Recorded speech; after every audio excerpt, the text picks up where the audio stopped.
Olá pessoal, bem-vindos a mais uma aula de filosofia. Professor Manuel Avelino aqui, e hoje nós vamos falar sobre a crítica ao método indutivo. Na aula anterior a gente viu que o método indutivo proposto por Francis Bacon, sobretudo ali no século XVII, trata-se de um método de observação sistemática dos fatos ou dos fenômenos da natureza em particular. A partir daí, a gente induz esses fenômenos observados em particular para chegar no que os cientistas chamam de verdade científica ou lei universal ou uma verdade acerca do mundo. Mas será que esse método não tem falhas? Então, hoje a gente vai falar sobre a crítica ao método indutivo ou ao indutivismo. A gente viu que o método indutivo parte de duas coisas. Primeiro, o argumento lógico de que, partindo da observação sistemática dos particulares, a gente vai chegar a uma verdade universal. Segundo ponto, todo cientista, diante da observação de um fenômeno, ele deve estar neutro ao observar este fenômeno. Pensando nisso, vamos lá para a aula de hoje, que vai ser bem interessante. Guarde aí essas duas questões que eu coloquei para vocês.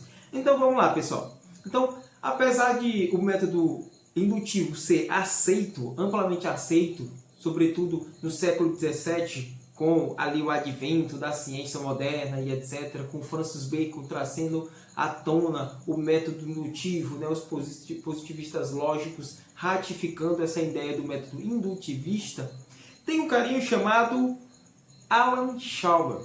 Alan Shawver, pessoal, é um filósofo inglês e ele escreveu uma obra chamada, abre aspas, O que é ciência, afinal? Fecha aspas. Nessa obra, pessoal, ele vai criticar os dois, ele faz duas grandes críticas contundentes ao método indutivo. O primeiro, o argumento indutivo não é logicamente válido. Opa, como assim, professor? O argumento indutivo não é logicamente válido? Quer dizer que observando os fenômenos em particular, repetindo as observações, a gente não pode induzir e chegar a uma lei universal? Calma!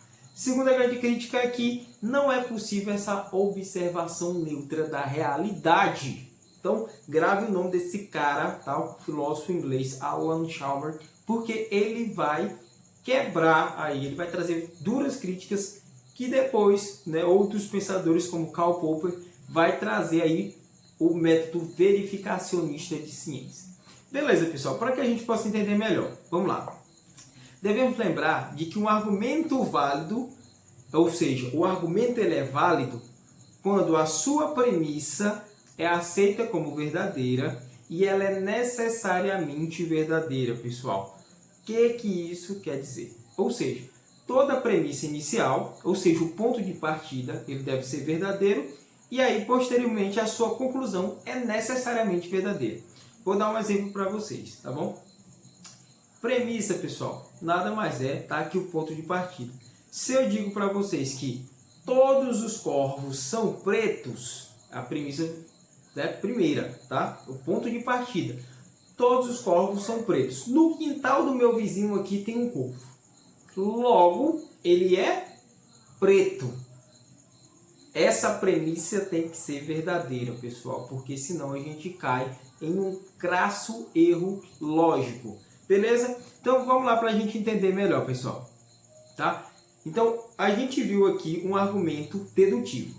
Todos os corvos são pretos, no quintal do meu vizinho tem um corvo, logo esse corvo é preto. Beleza, a gente partiu do geral, todos, para o particular. Do geral, tá? Todos os corvos são pretos, para o particular, que é o corvo aqui do quintal do meu vizinho. Beleza? Corvo, pessoal, para quem não está lembrado, é aquele pássaro preto, tá?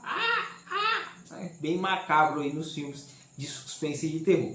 Beleza, tá? Mas vamos lá para os argumentos do método indutivo. Pessoal, o filósofo inglês que eu falei para vocês, qual é o nome dele? Alan Shawver. Beleza. O Alan Shawver, pessoal, observa que os argumentos do método indutivo, tá, nos levam a conclusões não nos leva a conclusões necessariamente verdadeiras. Professor, como assim? O que é necessariamente verdadeiro? Pessoal, necessidade em filosofia e em ciência, sobretudo advinda com o Kant. Kant é esse carinha aqui, pessoal. Ó. Immanuel Kant, tá? Tem um livro aqui que tem a foto dele, cadê? Aqui. Crítica da razão prática, mas especialmente na crítica da razão pura, que ele vai tratar dessas questões. Mas Immanuel Kant é esse rapazinho aqui, beleza? Immanuel Kant. O que seria a necessidade em termos kantianos, tá bom? Necessidade é aquilo que é e não pode ser de outra forma, tá bom? A gente pode nos arremeter ao princípio de identidade, lá com Parmênides, tá bom? Com os preceitos ali da lógica aristotélica, mas não vamos nos ater a isso, tá bom? Necessidade é aquilo que é e não pode ser de outra forma. Então, se é verdadeiro, não pode ser de outra forma, ou seja, falso, beleza? Então, vamos lá. Então, o Alan Schamer, ele observa que os argumentos indutivos não nos levam a conclusões necessariamente verdadeiras. Vamos lá, tá? Voltando à situação do nosso exemplo. Presta atenção nisso. O fato de todos os corvos que vimos até hoje serem pretos não nos permitem, logicamente, afirmar que todos os corvos existentes são pretos. Beleza, então vamos lá. Digamos que eu, professor Emanuel, enquanto cientista, já observei vários corvos, tá? Quando eu fui, por exemplo, aqui no Barão de Grajaú, eu observei, vi um corvo lá, vi que ele é preto. Aí eu fui em Jerumenha, eu vi um corvo lá, vi que ele era preto. Aí eu fui em São Francisco, vi um corvo lá, vi que ele era preto. Logo, olha só, lembrando que as premissas, o ponto de partida tem que ser verdadeiro. Logo, quando eu for em Oeiras, se eu ver lá um corvo, esse corvo vai ser preto. Será mesmo? Então a gente pode induzir e trazer aí uma lei geral sobre esse fenômeno da natureza? Então o Alan Schamer, ele vai trazer essas críticas, tá bom? Então olha só, no nosso livro, na historinha, que nós temos, que os colegas vão fazer o encontro e o Pedro nunca faltou ao encontro. O Pedro nunca faltou. Pedro foi no primeiro encontro, foi no segundo encontro, foi no quarto encontro, foi no quinto encontro. Quando foi no sexto encontro, nada do Pedro aparecer. Mas espera aí, se o Pedro vem no primeiro, vem no segundo, vem no terceiro, vem no quarto, vem no quinto, logo no sexto ele vem vir. Ele vai comparecer ao encontro. Será mesmo que ele vai comparecer ao encontro? Então esse é o exemplo que o nosso livro vai dar. Vamos para um exemplozinho na prática, tá? O método indutivo, ele parte do particular para chegar a uma lei universal. Então ele lança uma hipótese e vai através da observação sistemática do fenômeno isolado para trazer à tona uma lei universal. Beleza. Então nós temos aqui, pessoal, uma caixinha, tá? Uma caixinha. E vamos lá. Aqui tem alguns pedaços de papel. Então, como o método indutivo funciona, tá? Então vamos lá, eu vou pegar um papel. Primeiro papel, verde, olha só. Vamos para o segundo papel, também verde. Vamos para o terceiro papel, também verde. E quarto papel, verde. Logo, o quinto papel será amarelo.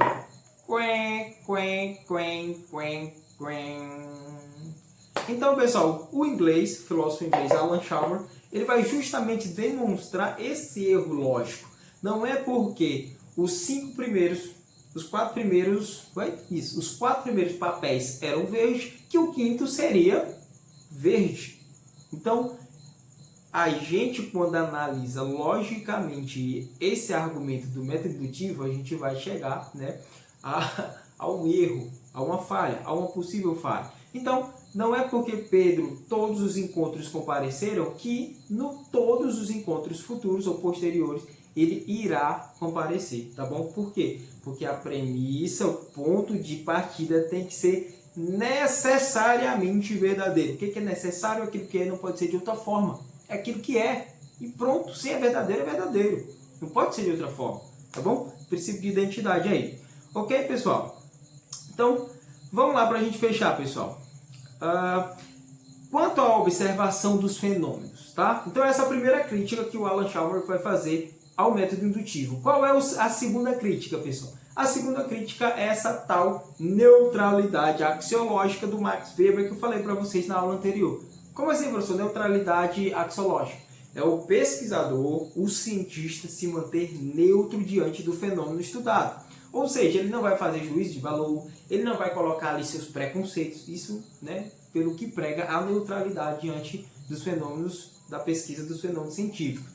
O próprio Alan Shawver vai dizer que isso não é possível, tá? Ele vai dizer que isso não é possível porque cada pesquisador, tá? Cada cientista, o que ele possui? Ele possui experiências visuais diferentes, tá? Que são bastante influenciadas pelo passado, ou seja, por suas experiências anteriores, pessoal, tá bom? E por seus conhecimentos prévios, ou seja, sempre que eu observar algo, eu vou tender a julgar esse algo, esse objeto, esse fenômeno, a partir das minhas experiências anteriores, dos meus conhecimentos prévios, dos meus preconceitos, conceitos prévio, antes, meus conceitos de antes, eu vou colocar agora.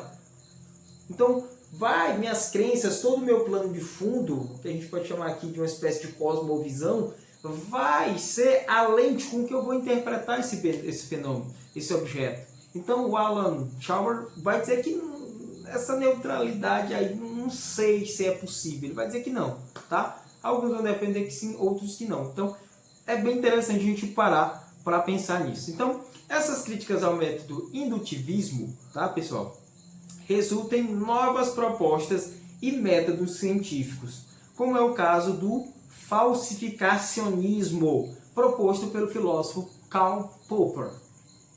Professor, o que é esse método falsificacionista? Esse é o tema da próxima aula, pessoal. Então, por hoje é só. Na próxima aula a gente volta com o Karl Popper para saber aí um pouco mais sobre o método falsificacionista de ciência ou falsificacionismo, tá bom? Então, as principais críticas são essas, tá bom? É o argumento lógico de que, observando os fenômenos em particular, a gente pode universalizá-los ou torná-los necessários. Ou seja, se Pedro foi no primeiro encontro, foi no segundo, foi no terceiro, logo no quarto ele vai comparecer também. Nem sempre, tá? Então, a gente viu com o exemplo dos papéis, primeiro papel verde, segundo papel verde, terceiro papel verde, quarto papel verde, quinto papel, né, era amarelo. Então, não significa que os fenômenos em particulares podem ser universalizados, tá bom? Levando em conta que para o Alan Shawver, todas as premissas, o ponto de partida tem que ser necessariamente verdadeiro, tá? Ou seja, se eu dissesse para você, gente, nessa caixinha aqui só tem papel verde. Então eu tiro um papel verde, dois papel verde, três papel verde. Se eu disse que nessa caixinha só tem papel verde, logo o próximo papel será verde, e a gente viu que não era. Então o Alan Shawver, esse filósofo inglês, vai demonstrar e fazer essas duras críticas ao método indutivo. E até a próxima aula, na nossa aula sobre falsificacionismo do Karl Popper. Um abraço a todos, valeu, gente!